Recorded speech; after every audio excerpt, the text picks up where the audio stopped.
మన జిల్లా ప్రధానాధికారి DCO గారికి, ఇతర అధికారులకు మరియు సహకార సంఘ అధికారులకు నా యొక్క నమస్కారాలు. రైతు మిత్రులకు కూడా నా యొక్క నమస్కారాలు. నేను చెప్పేది ఏంటంటే, ఇది ఒక 2 సంవత్సరాల క్రితం నేను ఒక 10 ఎకరాల వ్యవసాయం చేస్తాను.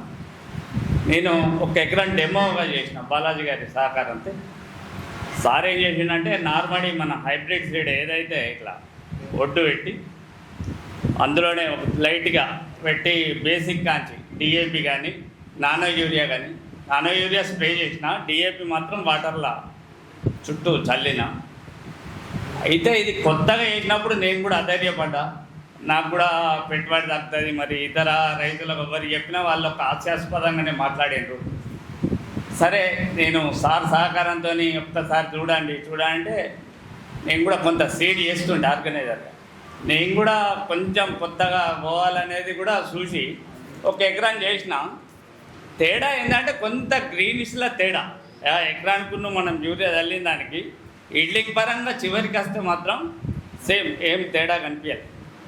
దయచేసి మొన్న రబీలో కూడా ఇప్పుడు ఒక యూరియా అనే షార్టేజ్ ఏర్పడు. నాకు 10 ఎకరాలంటే 30 బస్తాలు.